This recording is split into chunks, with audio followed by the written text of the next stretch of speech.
할렐루야. 우리 하나님이 부어주실 은혜를 기대하며 우리 4부 예배 가운데 오신 모든 성도님들을 환영하며 축복합니다. 이곳에 모인 우리 모두에게 오늘도 큰 은혜 부어주실 줄 믿습니다.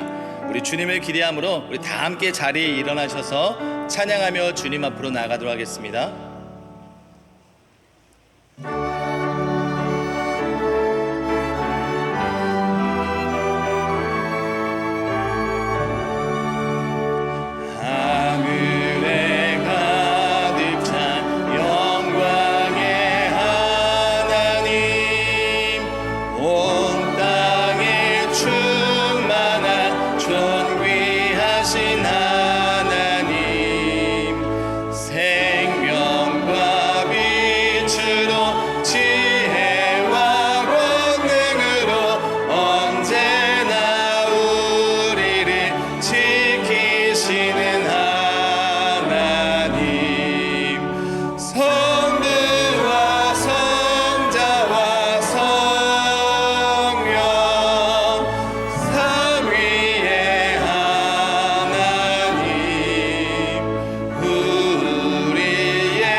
심령을 굳게 세워주시고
받으소서.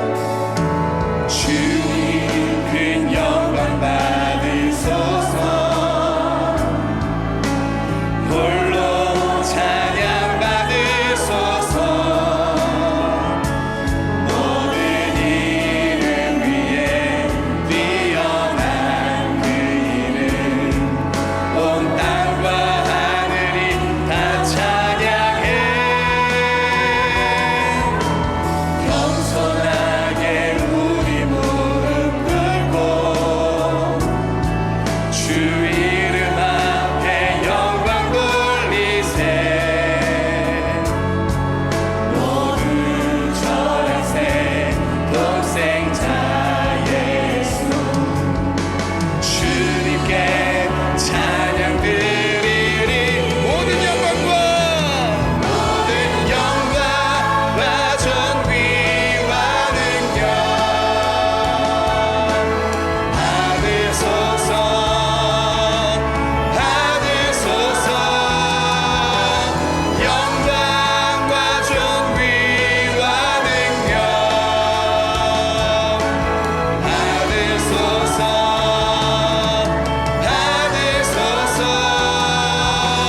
그리스도 살아계신 모든 영광과 존귀와 능력, 모든 영광과 존귀와 능력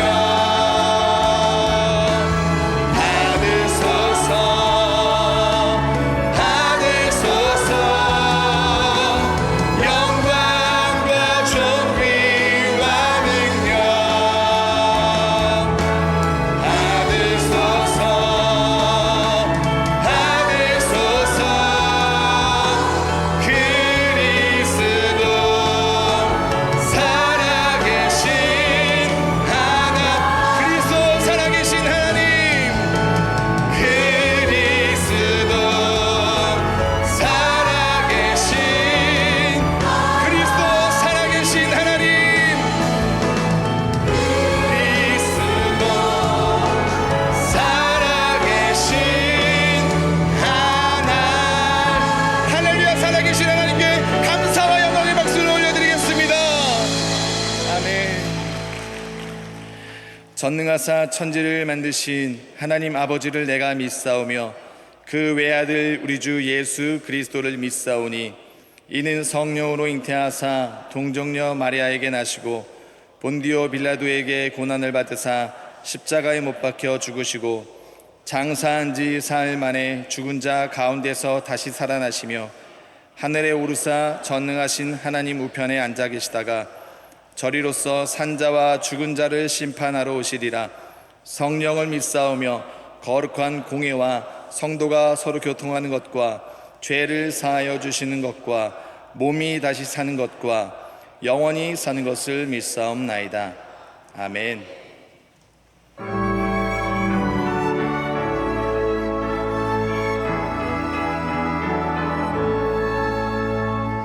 빈들의 마른 그같이 시들은 나의 영혼, 주님이 약속한 성령 간절히 기다리네. 가물어 메마른 땅에 단비를 내리시듯 성령의 단비를 부어 새 생명 주옵소서. 반가운 빗소리 들려 산천이 춤을 추네. 봄비로 내리는 성령 내게도 주옵소서. 가물어 메마른 땅에 단비를 내리시듯 성령의 단비를 부어 새 생명 주옵소서. 절 따라 우로를 내려 초목이 무성하니 갈급한 내 심령 위에 성령을 부으소서.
찬송과 영광을 받으시기 합당하신 살아계신 하나님 아버지, 한 주간도 주님의 사랑과 은혜 속에 지내다가 주의 백성들이 함께 신령과 진정으로 예배하도록 인도하심을 감사드립니다. 하나님 한 분이면 족하다는 마음으로 살아야 하지만 지난 한 주간의 삶은 육신의 정욕과 안목의 정욕과 이생의 자랑으로 점철된 삶이었고 주님의 마음을 아프게 한 죄된 삶뿐이었음을 고백합니다. 우리를 긍휼히 여기시고 십자가의 보혈로 용서하여 주옵소서. 복음의 불모진 부산 땅에 수영로교회를 세우시고 하나님 나라의 비전을 이루어가는 제자들의 공동체로 쓰임받게 하시니 감사드립니다. 부산과 민족과 열방 복음화를 위해 주님 다시 오실 그날까지 귀하게 쓰임받는 교회가 되게 하여 주시옵소서. 우리 교회가 다음 세대를 복음으로 잘 세워가게 하여 주옵소서. 이들이 하나님의 선하시고 기뻐하시고 온전하신 뜻을 잘 분별하여 세상을 섬기는 일에 존귀하게 쓰임받는 하나님의 귀한 자녀들이 되게 하여 주옵소서. 청년들의 앞길도 열어주옵소서. 벼랑 끝에 설 수 있는 믿음도 주시고 오직 예수 안에 모든 답이 있음을 말씀과 기도로 깨닫게 하여 주시고 응답받아 자신과 가정과 나라를 살리고 세상을 복음으로 변화시키는 하나님의 큰 일꾼들이 되게 하여 주옵소서. 이 나라의 정치, 경제, 사회, 문화 모든 분야에 주를 경외하는 자들을 리더로 세워주셔서 이들을 통하여 대한민국이 다시 한번 도약하여 경제뿐 아니라 선교 대국이 되게 하옵소서. 김일성 교회에 묶여 신음하는 동토의 땅 북한 백성들을 불쌍히 여기사 복음으로 통일되어 한민족이 함께 복음 전하는 제사장 나라로 쓰임받게 하옵소서. 열방에 파송된 선교사님과 농어촌 미래자립교회 목회자들의 필요가 채워지게 하시고 그들의 기도가 하나도 땅에 떨어지지 않고 주님의 마음을 흡족해 하여 날마다 기적을 맛보며 살아가게 하옵소서. 여름 특광, 성경 통독, 단기 선교, 국내 임팩트, 이주민 사역 등 모든 사역에 큰 은혜 주셔서 선한 열매들이 많이 맺어지게 하옵소서. 교회 곳곳에 이름 없이 빚 없이 섬기는 섬김의 손길에도 축복하여 주시옵소서. 사랑하는 담임 목사님을 위해 기도합니다. 영육이 더 강건하도록 붙들어 주시고 말씀 전하실 때 성령의 능력으로 병든 자들, 가난한 자, 포로된 자, 눌린 자들이 치유받고 회복되는 은혜를 허락하여 주옵소서. 오늘 말씀 전하시는 정강식 목사님께 성령의 기름 부으시사 선포되어지는 말씀이 우리의 영혼 깊은 곳을 두드리는 은혜의 말씀이 되게 하셔서 치유가 있게 하시고 다음 한 주간도 말씀으로 하나님의 살아계심을 깊이 경험하는 생명력 있는 삶이 되게 인도하여 주옵소서. 찬양 중에 가시는 하나님, 올려드리는 찬양으로 하늘 문이 열리고 하나님의 임재와 영광이 가득하게 하시고 홀로 흠랑하여 주시옵소서. 제 가운데서 우리를 권하여 주신 예수님의 거룩하신 이름으로 기도합니다. 아멘.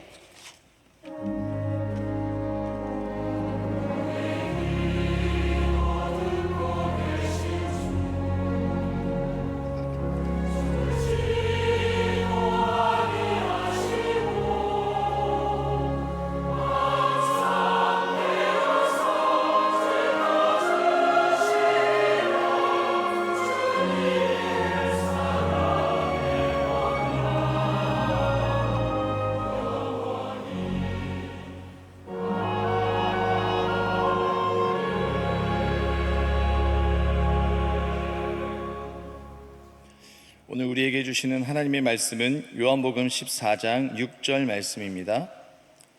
신약성경 171면에 있습니다. 요한복음 14장 6절, 이 한 절의 말씀을 제가 봉독하도록 하겠습니다. 예수께서 이르시되 내가 곧 길이요 진리요 생명이니 나로 말미암지 않고는 아버지께로 올 자가 없느니라. 아멘.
귀한 찬양 감사드립니다.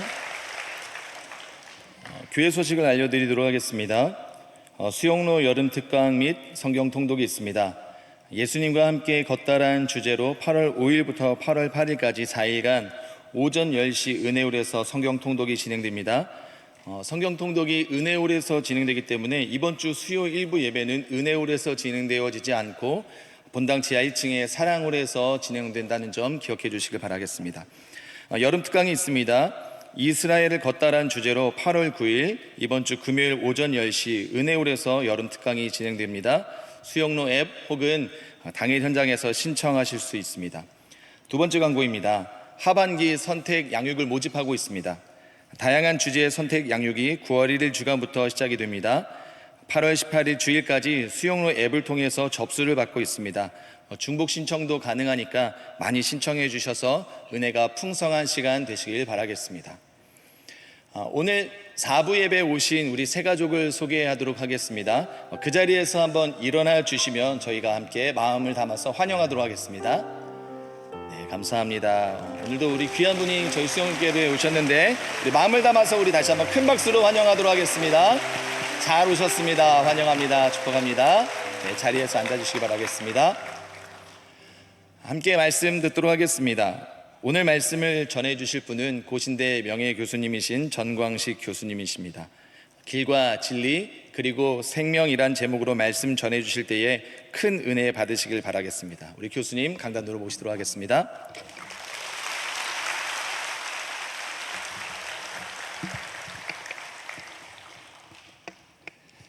연일 지속된 폭염을 뚫고 이 예배의 자리에 우리를 불러주신 우리 하나님께 모든 존귀와 감사와 영광을 돌려드립니다.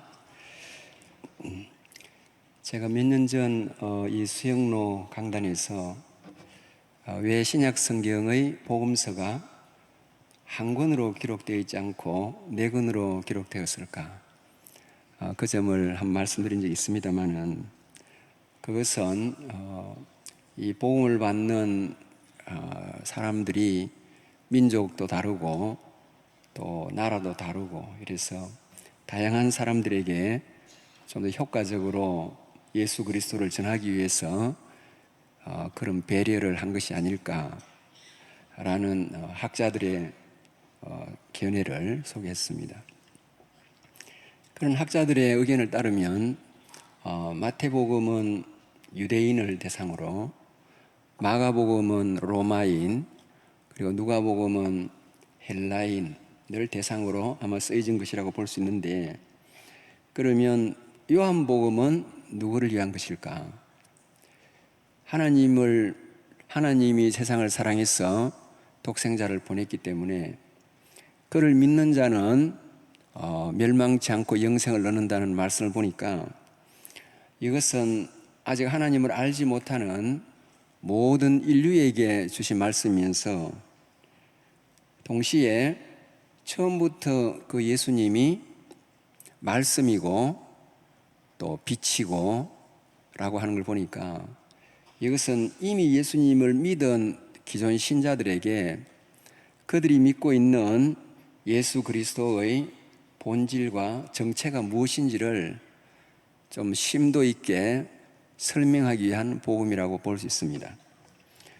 자, 이런 차원에서 요한복음을 보면 다른 공간복음에는 나오지 않는 예수님이 본인을 정의하고 소개하는 부분들이 들어있음을 알 수 있습니다.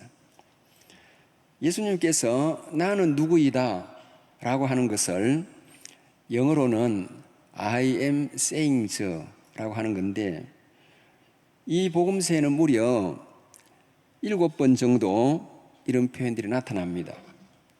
예수님께서 나는 생명의 떡이요, 세상의 빛이요, 문이요, 선한 목자요, 부활이요, 생명이요, 포도나무요, 그리고 길과 진리와 생명이라는 것입니다.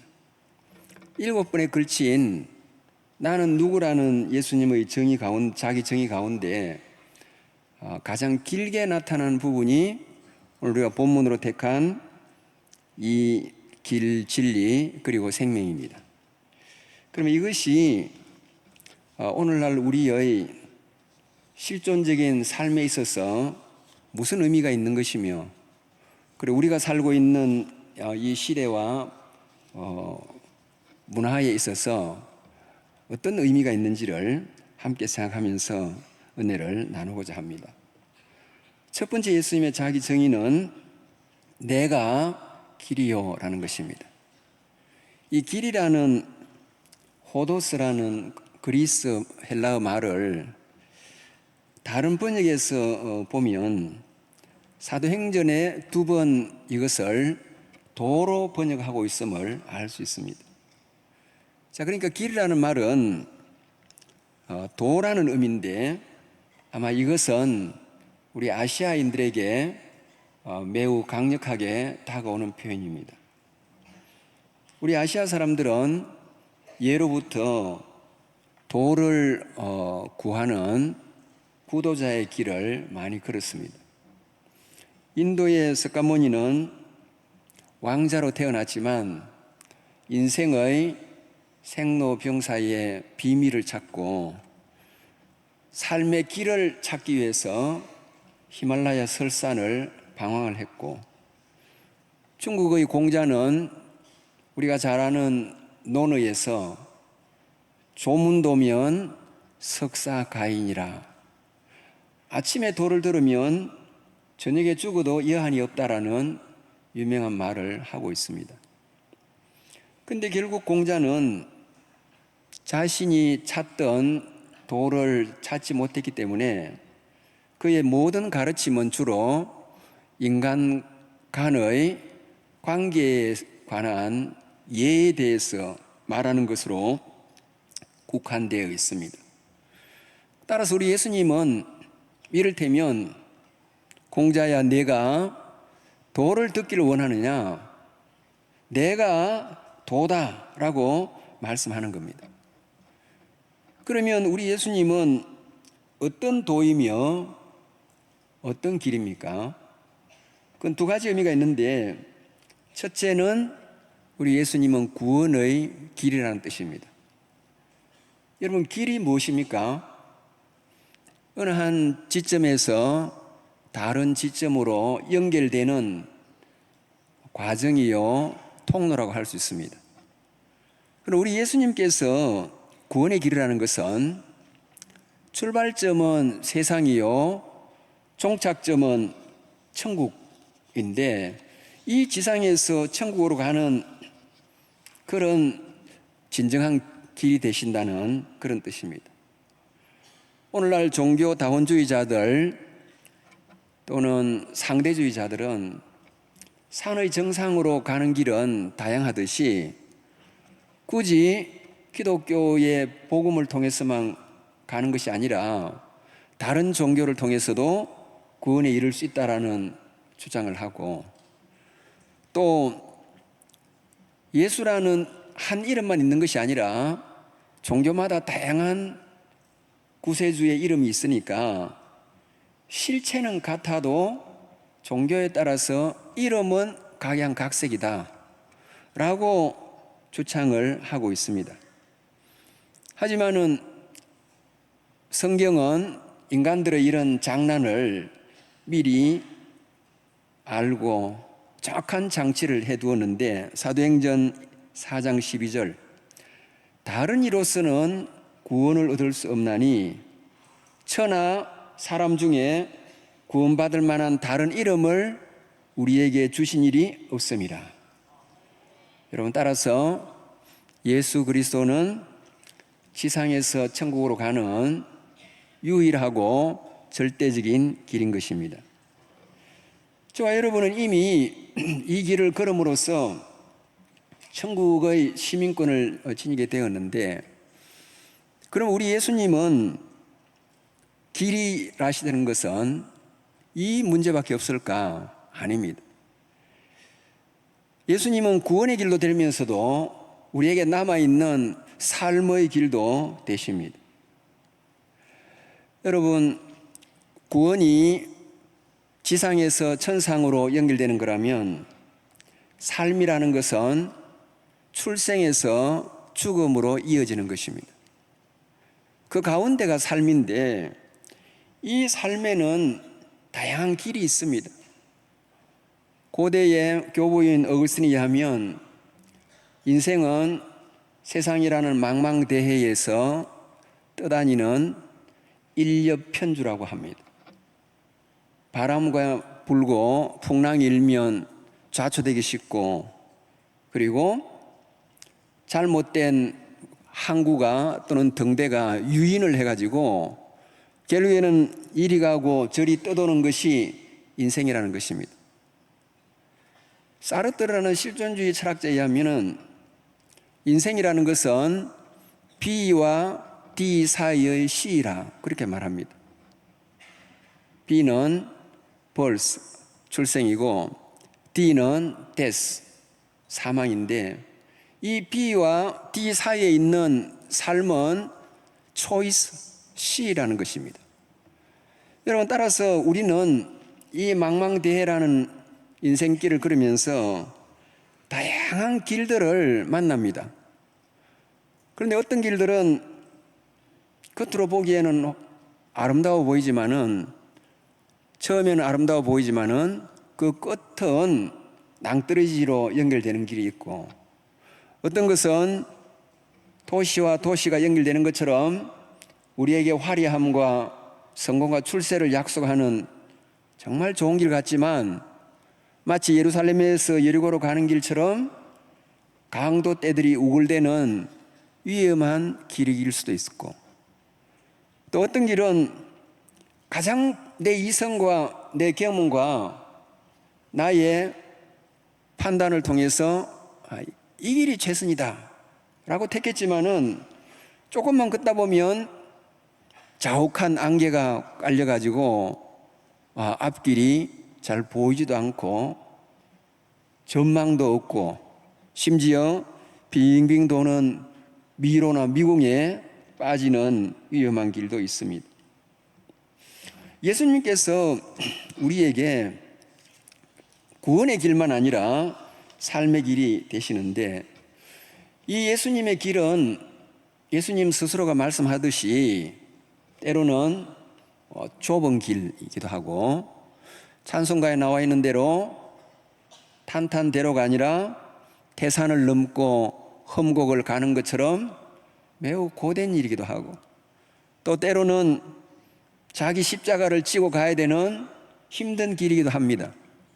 그러나 처음에 볼 때 화려하고 멋져 보이는 세상의 길은 사실은 가면 낭떠러지든지 미로든지 돌파구가 없는 데 비해서 우리가 예수님의 길을 택하면, 다시 말하면 믿음의 길을 꿋꿋하게 걷게 되면 그 길은 이렇게 좁고 힘들고 고되어 보이지만 실제로는 예수님이 우리의 짐을 대신 지고 가시기 때문에 인생의 많은 무거운 짐들을 가볍게 피곤치 않게 갈 수가 있고, 우리가 가는 길에, 인생길에 장애물들이 많은 사람들 앞에서도 있는데, 우리 예수님은 주의 막대기로 우리 앞에 있는 장애물들을 이렇게 걷으시니까 우리의 길이 형통하기도 하고, 또 사람들은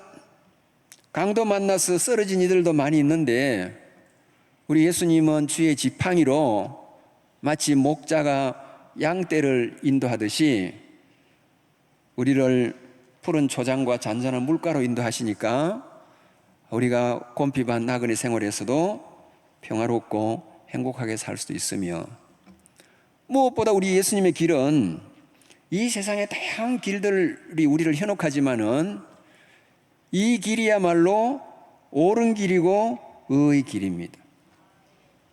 여러분, 따라서 우리가 이미 구원의 길로 우리 예수님을 택했다면 구원은 받고 삶은 세상 요령으로 살고 산다는 것을 재주로 사는 것이 아니라, 구원도 예수님을 택했으면 삶의 방향과 모든 순간순간의 결정도 그의 인도하심에 순응하고 순종하며 흔들림 없이 믿음의 길을 당당히 걸어가는 모든 성도의 되기를 주의 이름으로 축복합니다. 두 번째로 우리 예수님은 자신을 진리라고 합니다.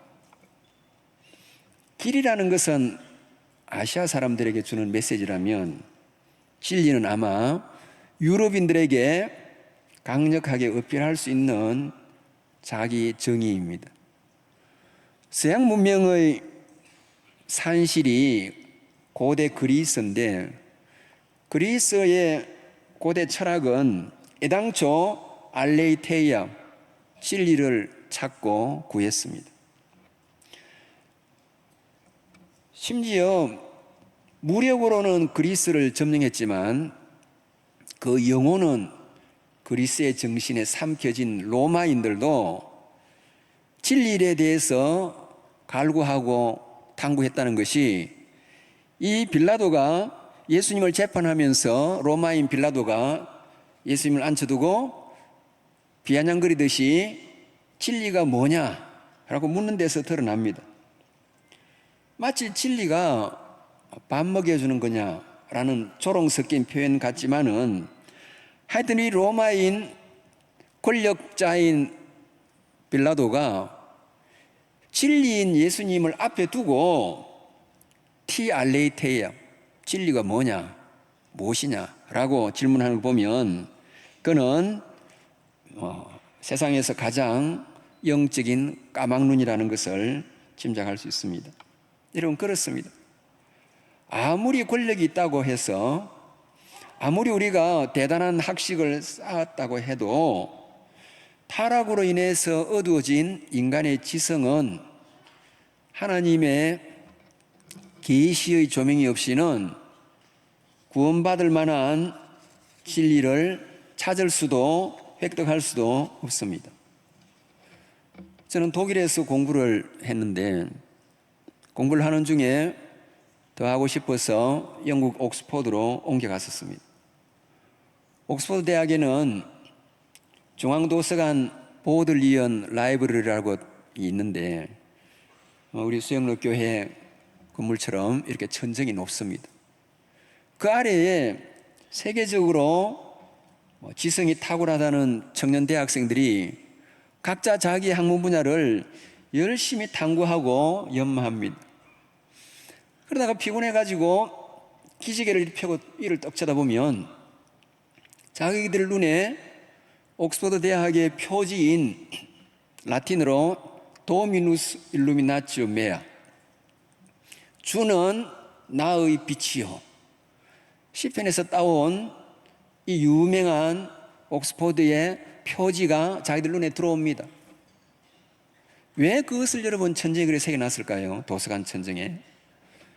아무리 세계적인 똑똑한 학생들을 하더라도 자기의 전문 분야 연구하는 학술 서적을 통해서는 다양한 실제에 대한 해석이나 다양한 현상에 대한 법칙이나 이런 거는 배우고 터득할지 몰라도 세상은 어떻게 만들어지고 무슨 목적을 가지고 존재하는 건지, 나라는 인간은 어디에서 와서 어디로 가는 건지, 짧은 인생길을 떠나면 영혼은 있고 영혼의 세계는 있는 것인지 모르는 것입니다, 여러분.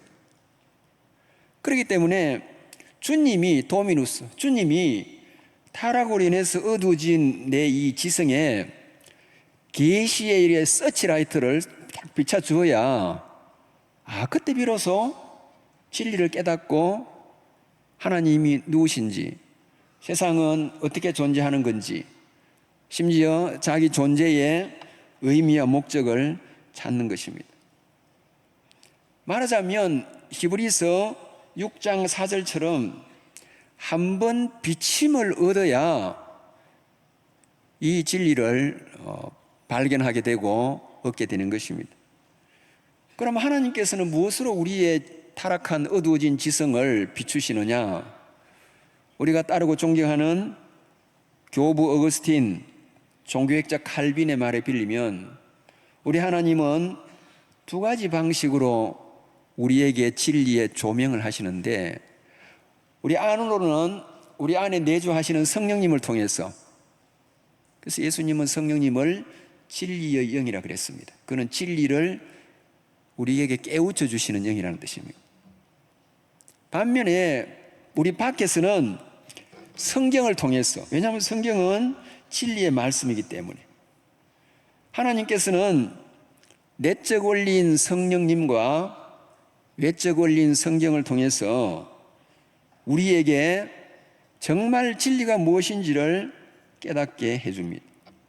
여러분, 따라서 진리를 발견하게 되면 이제 진리를 따르고 그것이 제시하는 길을 걷게 되는 것입니다. 근데 이것이 오늘날 시대에 무슨 의미가 있습니까? 이 시대의 많은 사람들은 진리를 쫓는 게 아니라 거짓 이념을 쫓고 심지어 거짓 이데올로기를 쫓고 있습니다. 우리가 오늘날 이런 관점에서 인류를 들여다보면 지금 세상에는 사람들을 엉터리로 이끌고 있는 다양한 깃발들이 펄럭이고 있는데, 첫 번째는 검은 깃발입니다.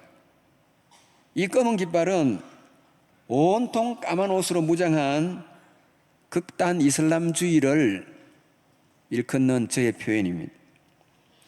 지금도 알카에다, 탈레반, IS, 보코하람, 이런 극단 이슬람주의자들이 유럽에서는 테러를 행하고 자기 나라에서도 민간인 학살, 인신매매, 테러, 이러한 반문명적이고 반인륜적이고 세계 평화를 위협하는 이런 일들을 서슴지 않고 있습니다. 그리고 그 아래 많은 극단 이슬람 분자들이 거기에 모여 있습니다. 그리고 그것은 인류 문명에 상당한 위협으로 나타납니다. 두 번째로는 붉은 깃발입니다. 이거는 공산주의적인 극좌 그룹의 이데올로기입니다.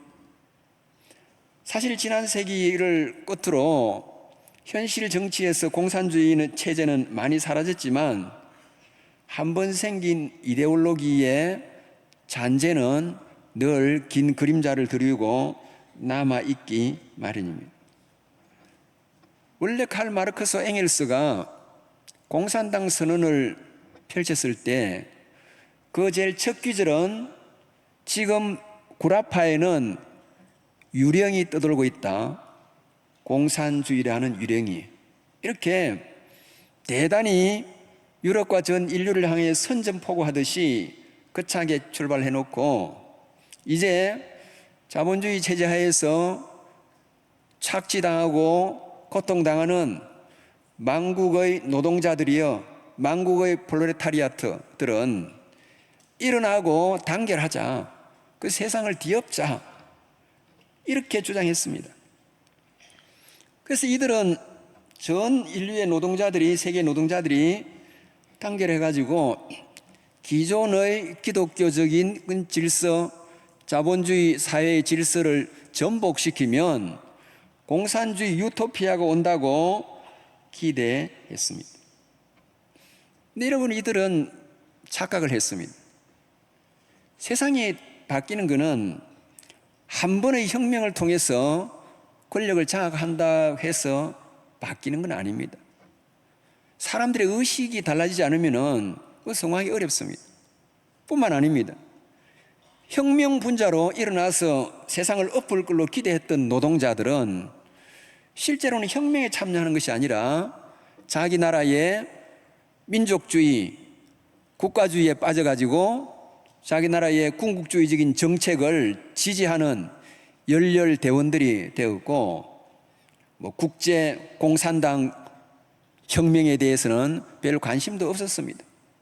그리고 대부분 노동자들이 그냥 먹고 살기만 좋으면은 체제에 순응해서 살면서 봉기를 하지 않으니까 결국에는 공산주의가 세계화 되지를 못한 것입니다. 그 이들이 뭘 생각했겠습니까? 사람들을 바꾸는 것은 이례적인 혁명을 통해서 정치적인 방식으로 되는 게 아니라 사람들의 의식과 삶이 달라져야 되는데 그게 왜 쉽게 안 달라지느냐?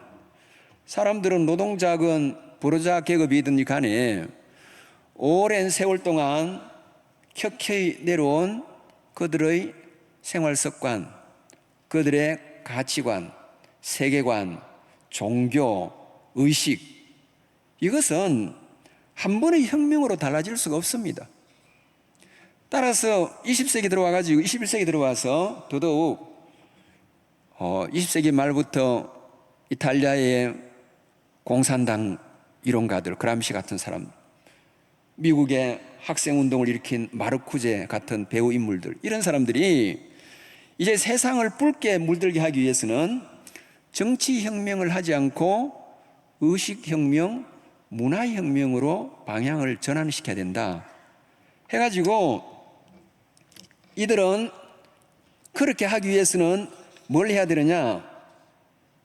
문화적, 교육적으로 접근해야 되는데, 첫째는 사람들이 다 방송의 노예가 되어 있고 미디어의 노예가 되어 있으니까 미디어를 장악해야 된다.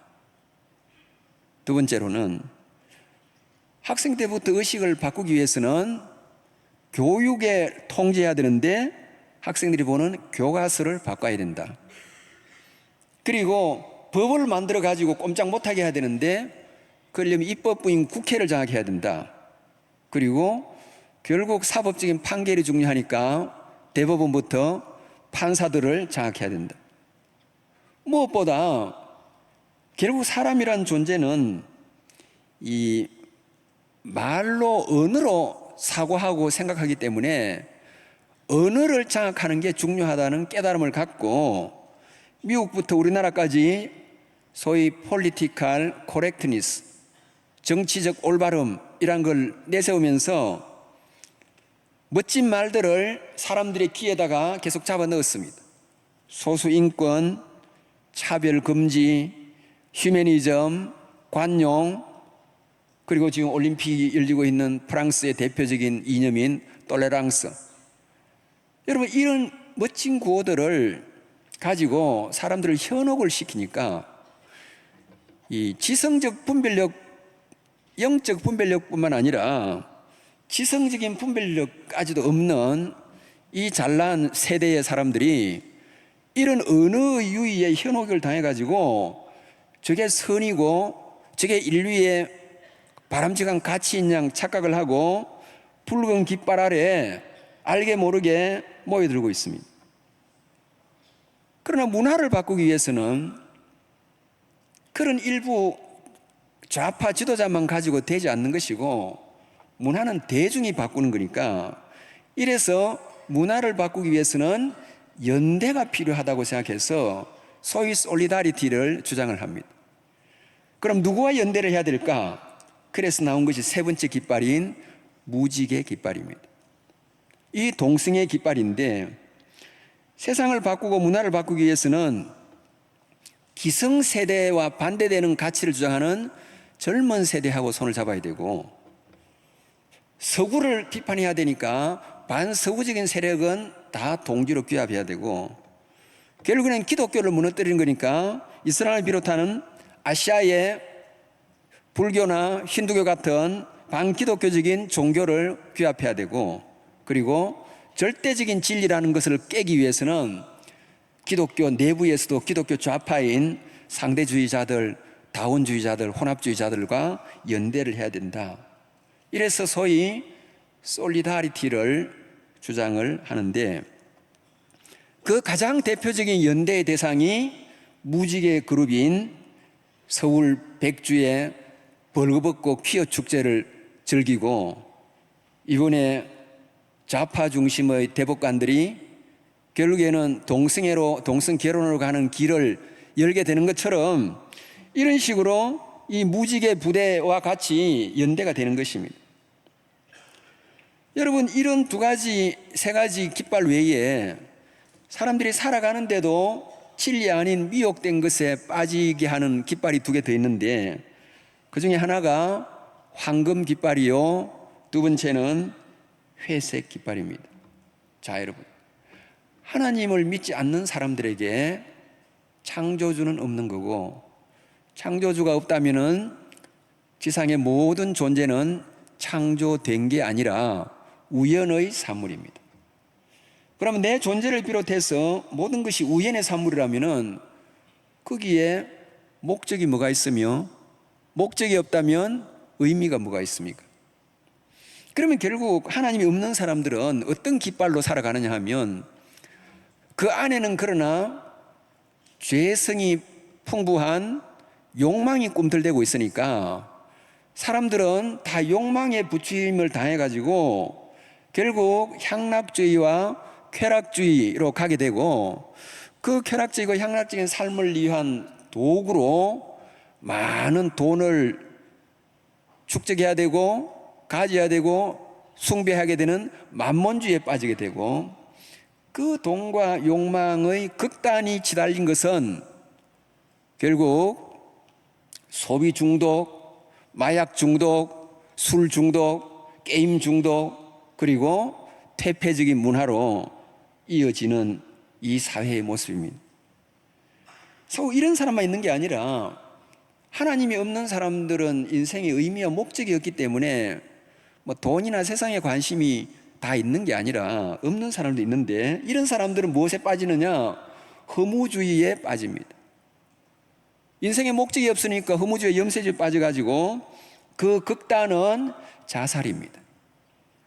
그러니까 결국 우리가 예수님이 진리다라고 할 때 저와 여러분은 예수를 믿는 사람으로서 이게 우리 사회에 무슨 의미인지를 알아야 되는데, 결국 이 시대 사람들이 살아가는 거 보면 진리 아닌 거짓된 깃발, 뭐 심지어 이단의 깃발도 있고 더 다양한데, 그런 깃발 아래 모이든지 아니면은 그런 깃발에 안 모이더라도 대개 황금 만능주의나 아니면은 허무주의, 염세주의에 빠져 있는 것을 볼 때에 결국 우리가 이 진리를 가진 사람들로서 어떻게 해야 되며 무엇을 해야 되는지가 잘 나타납니다.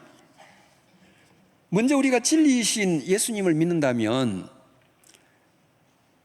요한복음 8장 32절 말씀처럼 진리가 너희를 자유케 하리라 라는 말씀처럼 우리는 먼저 무엇에 노예가 되어서는 안 됩니다. 우리가 하나님을 믿는다고 하지만은 실제로 세상의 풍조나 사상이나 더러움에 노예가 되기도 합니다. 우리 가운데는 이런 분 없겠지만은 마약에, 도박에, 돈에, 성에, 게임에, 연속극에, 골프에, 소비 중독에, 여러분 그렇게 노예가 되는 분들이 있습니다. 그런데 갈라디아서 5장 1절, 그리스도께서 우리를 자유케 하려고 자유를 주셨으니, 자유케 하기 위해 자유를 주셨습니다. 다시는 종의 멍에를 매지 말라. 여러분 그렇기 때문에 진리이신 예수님을 믿으면 먼저 모든 이데올로기나 욕망으로부터 자유해야 됩니다. 그 다음에는 그 진리를 이제 알았으니까 그 진리를 붙들고 그것을 떠나지 않고 그리고 그것을 따라야 됩니다. 세상에는 말씀드린 진영 논리, 정치 논리, 세상 논리가 있는데 그건 그냥 논리입니다. 진리는 아닙니다. 거기에 목숨 걸 이유는 없습니다. 골로새서 2장 8절, 누가 철학과 헛된 속임수로 너희를 사로잡을까 주의하라. 이것은 사람의 전통과 세상의 초등학문을 따르며 그리스도를 따름이 아니니라. 여러분, 따라서 진리이신 예수님을 따르는 저와 여러분들은 오로지 복음인 진리인 복음의 진리와 정신과 원리와 가르침을 따라야 할 것입니다. 더 나아가서 너무 허위의 깃발이 나부끼니까 진리의 깃발을 드는 데에 주눅이 들으면 안 되고 담대하게 진리의 깃발을 들어야 합니다. 여러분, 포로로 잡혀간 이스라엘이 바벨론에 포로 잡힌 그때에 에레미야 50장 1절 하나님은 에레미야에게 이제 너희가 이 세상 나라들 가운데 나의 깃발을 세워라. 이제는 당당하게 세우라고 요구를 합니다. 그 시대에 바벨론만 있는 게 아니라 우리가 사는 이 시대에도 바벨론이 있고, 에레미야에게 주신 그 명령은 이 시대의 영적 이스라엘인 우리에게도 동일하게 주시는 명령입니다.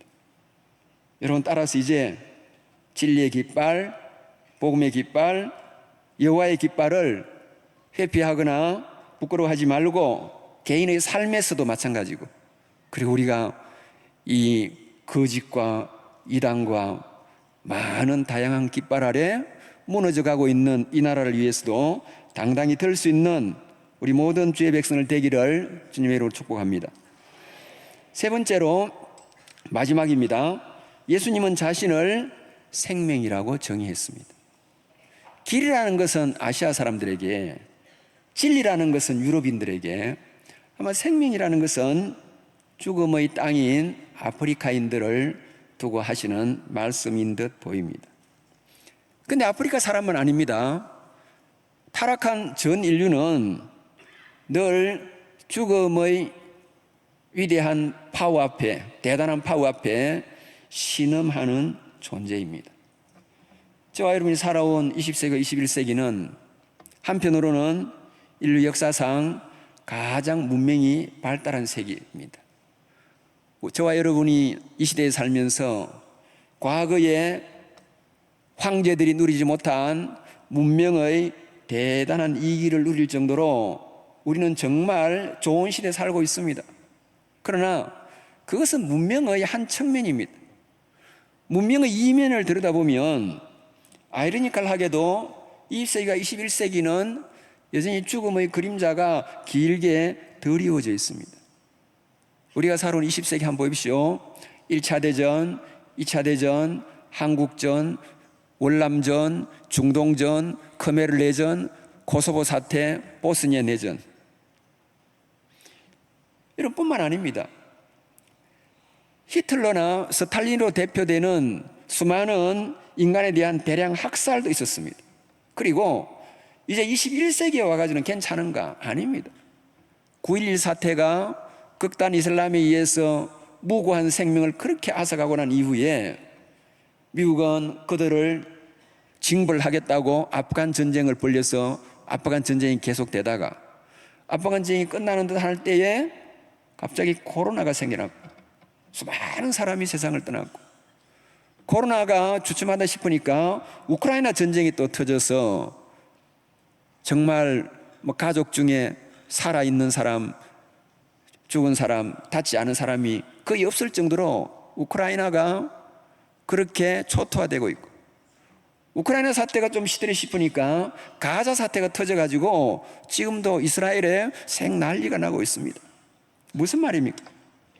아무리 인류가 대단한 테크놀로지로 무슨 달나라, 별나라를 정복하고 그리고 모든 우리의 인체의 비밀을 알아가지고 DNA 비밀을 알아가지고 뭐 좀 생명을 연장한다고 온갖 쇼를 해도 결국 지난 세기나 이번 세기나 앞으로도 타락한 인류에게는 이 죽음의 그림자가 길게 드리워진 것은 걷어낼 수도 없고 부인할 수도 없습니다.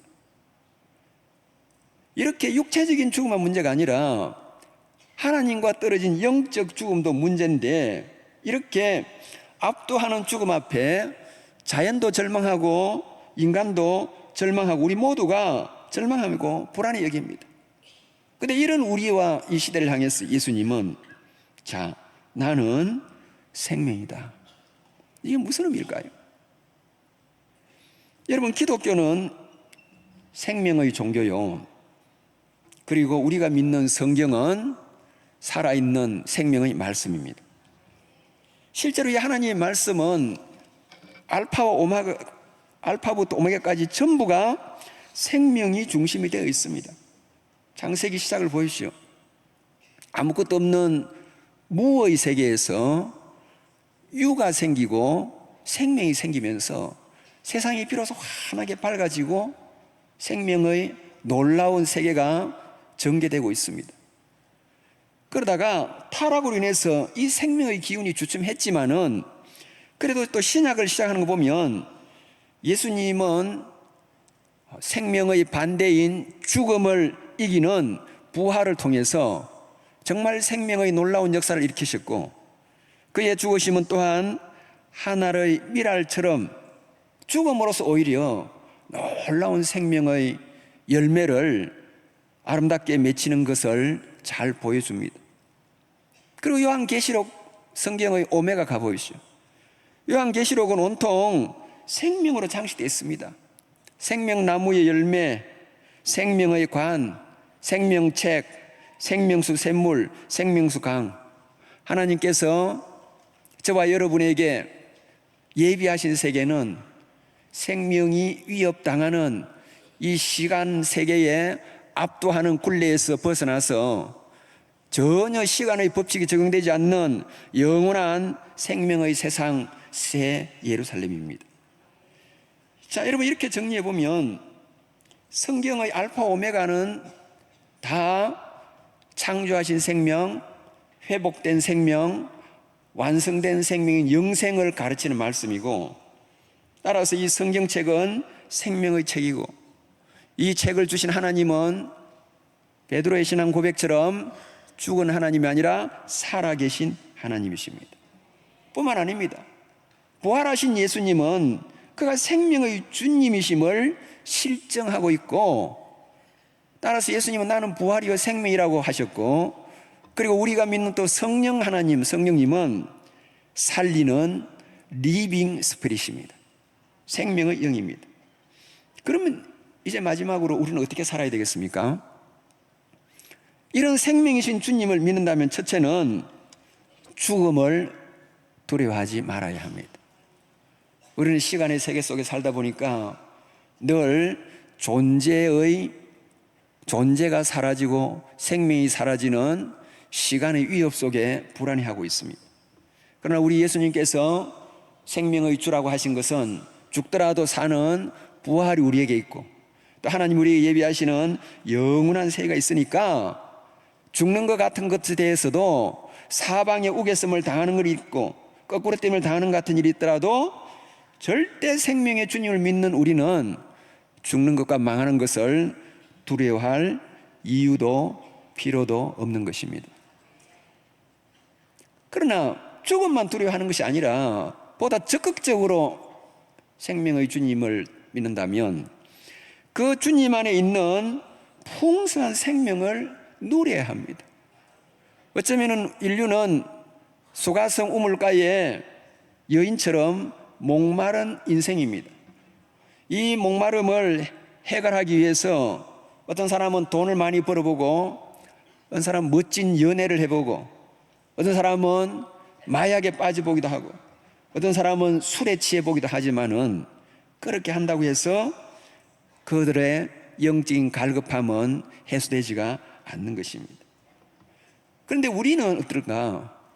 우리는 예수님을 믿으면 그 예수님 안에 놀라운 풍성한 생명의 요소들이 있는데도 여전히 불안하고 우울하고 낙심하고 낙담하고 실패감에 좌절감에 빠져서 산다면 결국 그 예수님 안에 들어있는 생명의 풍성함을 전혀 맛보지 못하고 예수님을 옆에 두고 우리는 우리 스스로 그렇게 괴로워하는 것에 불과합니다. 여러분, 따라서 우리는 주님을 믿는다면 주님 안에서 누리는 안식, 평안, 기쁨, 행복, 생명의 풍성함을 누리고, 그리고 이러한 풍성함을 누리고 난 이후에 이제 세상 가운데서 압도하는 죽음의 요소와 죽음의 세력들하고 싸워야 됩니다. 여러분 잘 보이시오. 우리가 살고 있는 이 시대를 여러분이 영적인 안목으로 잘 보이시오. 영적인 안목으로 안 보는 사람들은 대한민국이 경제 발달해가지고 이렇게 잘 사는 나라가 되었다, 그런 소리만 하고 있습니다. 그런데 영적으로 보는 사람은 그런 소리 안 한다고요. 언제 나단 선지자가 다윗 시대에 잘 살고 솔로몬 시대에 잘 살고, 의식이 좀 더 깊게 들어가야 되지. 의식이 얇은 사람들은 대한민국 좋은 나라, 올림픽도 잘하고 물 잘 살고 일본보다 잘 살고 물건도 잘 나오고 다 이런 식으로만 겉으로 드러나는 축복과 외형적인 것만 집중을 하는데 아닙니다, 여러분. 영적인 안목을 가지고 여러분 세상을 잘 둘러보시오. 어떤지. 타락한 아담의 후예들이 살아가는 모습 보십시오. 환경 파괴에 자연의 생명을 죽이는 일입니다. 질병과 전쟁, 인간의 생명을 파괴하는 일입니다. 안락사, 낙태, 자살, 천하보다 귀한 생명을 죽이는 일입니다. 동성결혼, 생육하고 번성하지 못하니까 생명을 멸절시키는 것이고 반생명적인 작태입니다. 살인, 간음, 폭행, 도둑질, 거짓 다 죽음의 행동들입니다. 이단 역시 죽음의 행세입니다. 죄 역시 우리를 죽이는 겁니다.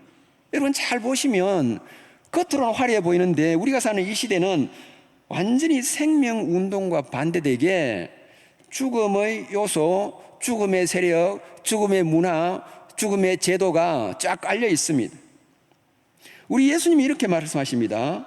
내가 세상을 이겼고 내가 죽음을 이겼다. 스위스의 경건주의자 크리스토프 블룸하르트는 기독교인이라는 존재는 죽음에 대한 반대 시위자들이다. 이 죽음의 세력에 대해서 저항하고 도전하고 막아야 됩니다. 그때 그 사람들은 아마 히틀러에 대항해서 이런 말 썼을 수 있는데 오늘날 여러분 인류 역사에 다양한 방식으로 죽음의 거대한 그림자들은 다양한 형태로 나타나는데 그리스도인들은 생명의 전사요, 교회는 생명의 공동체이기 때문에 이 생명의 공동체는 생명의 역사에 반하는 모든 죽음의 문화와 사상과 제도를 물리치는 영적인 강력함을 지니합니다. 그리고 그것을 통해서 복음을 통해서 세상 안에 이 생명의 역사를 활발하게 불러일으켜야 합니다. 여러분 특별히 예수 그리스도의 십자가와 부활의 복음으로 죄의 짐과 죽음의 권세에 질식하듯이 짓눌려 있는 가련한 영혼들에게 그들에게 생명줄을 던지는데 우리는 사명을 다해야 할 것입니다.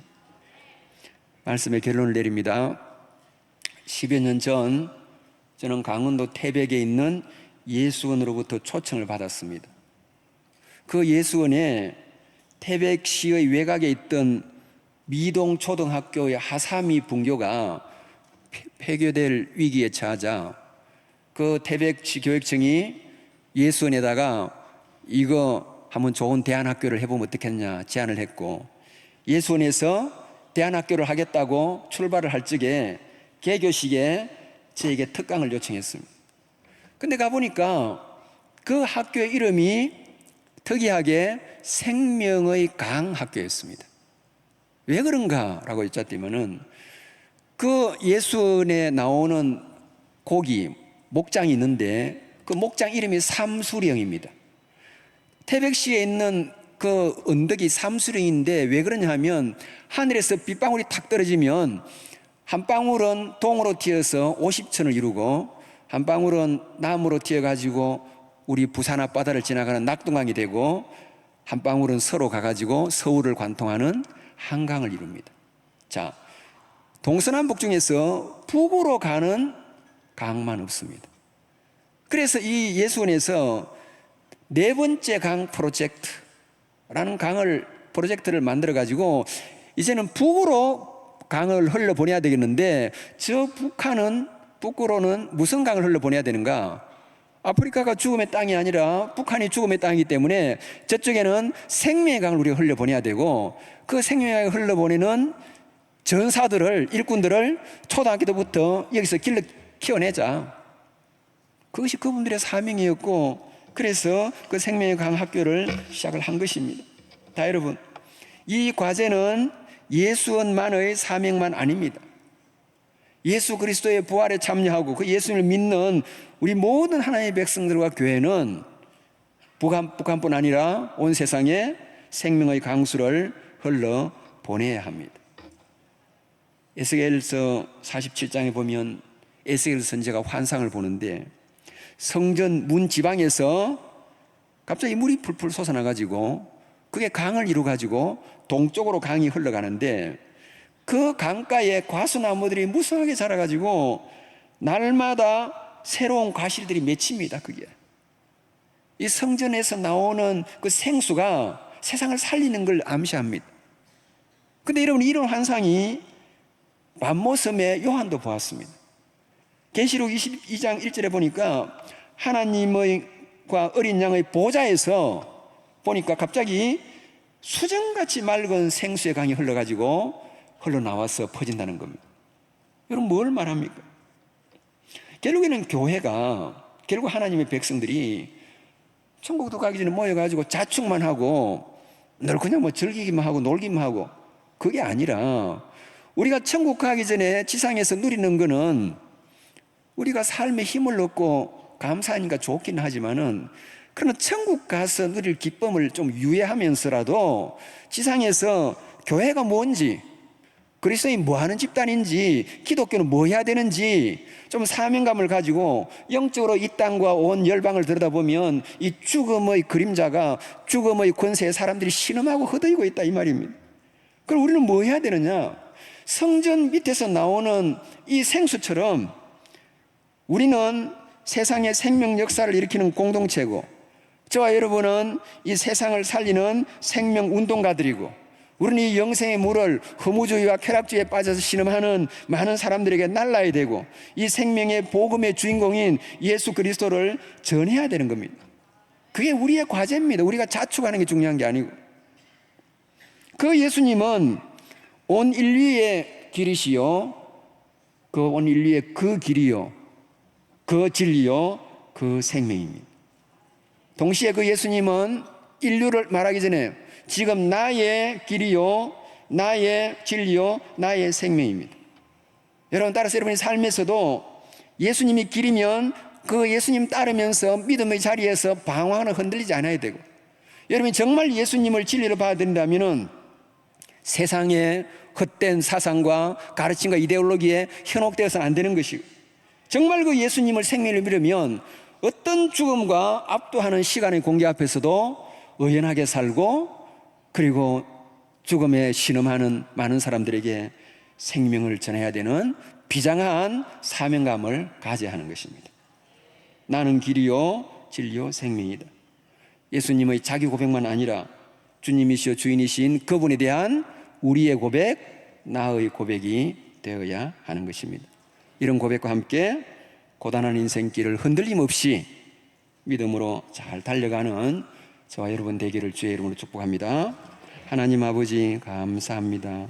이날 오후에 예수님이 길이요 진리요 생명이심을 다시 깨닫고, 그것이 내 삶과 현 문명에 무슨 의미인지 깨닫고, 그래서 저희들이 어떻게 살아야 하는지도 깨닫게 해주심을 감사합니다. 그래서 예수 믿어 복받고 행복하게 사는 소시민으로 끝나는 것이 아니라 정말 시대를 품고 역사를 품고, 정말 이 시대의 교회가 무엇하며 우리 그리스도인이 뭐 해야 되는지 사명감을 가지고 힘들고 피곤하지라도 기회 되는 대로 하나님이 이끄시는 대로 생명의 주를 전하고 이 복음을 이 죽음의 세상에 펼치는 데에 사명을 다하는 수영로 교회와 온 성도가 되도록 인도하여 주옵소서. 살아계신 예수님의 이름으로 감사하고 기도하옵나이다. 아멘. 아멘.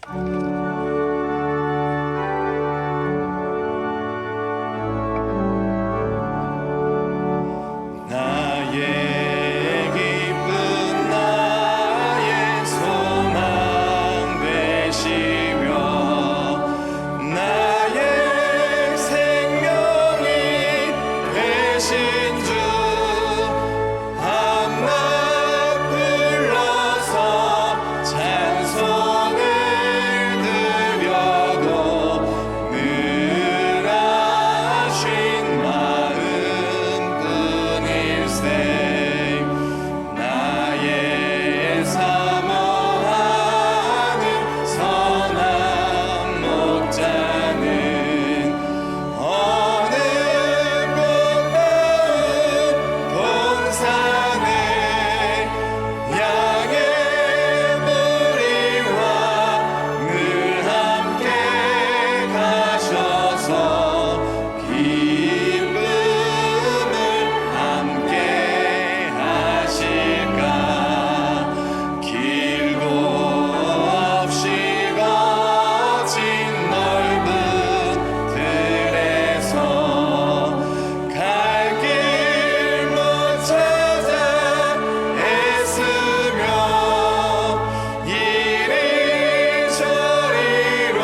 감사합니다. 천하보다 귀한 생명을 저에게 주시고 천사도 흠모할 만한 구원받은 생명 주심을 감사합니다. 무로 돌아가는 시간의 위협 앞에서 늘 하루하루 건강하게 그래도 살아오게 하시고 오늘도 이렇게 주님 앞에 나오는 걸 잊지 아니하고 나오고 주님이 주신 은혜에 감사하여 각종의 예물들을 드리게 하심도 감사합니다. 어린아이가 주님께 드린 500리어처럼 이 예물이 하나님 나라 위해서 귀하게 쓰임만 예물 되게 하여 주옵소서. 주의 손에 붙들리면 놀라운 역사가 일어나듯이 우리의 삶과 우리 자신도 주의 손에 붙들려서 아름답게 쓰임 받을 수 있도록 우리의 앞날을 인도하여 주옵소서. 이제 힘을 얻고 다시 한 주간 세상으로 살기 위해 나갑니다. 우리가 가는 길 주님이 동행하여 주시고 우리와 늘 같이 하여 주시고 우리의 짐을 지어 주시며 우리를 선한 길로 인도해 주시며 우리를 형통하고 푸른 초장과 잔잔한 물가로 인도해 주심을 삶에서 체험하는 온 성도들이 되도록 함께하여 주옵소서. 살아계신 예수님의 이름으로 감사하고 기도하옵나이다. 아멘. 지금은 우리의 구원의 길도 되시고 삶의 길도 되시기 위하여 이 땅에 오셔서 십자가에 못 박혀 돌아가신 주 예수 그리스도의 크신 은혜와 우리로 하여금 지상의 길에서 헤매지 아니하고 오로지 진리의 길을 따르도록 예수님도 주시고 말씀도 주신 우리 아버지의 크신 사랑과 오늘도 이런 생명을 연장시켜 주시고 그리고 생명의 역사에 동참하라고 촉구해 주신 성령님의 내주하심과 교통하심이 오늘 말씀을 듣고 길과 진리와 생명 되신 예수님을 믿는 그 믿음이 무슨 의미인지 우리의 구체적인 삶에서 구현하고 살아가기로 다짐하는 이 자리에 참석한 모든 주의 백성들 머리 위에 지금부터 영원토록 함께 하실지어다. 아멘.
진리 생명 되시는 주님만 따라가시는 우리 성도님 되시길 바라겠습니다.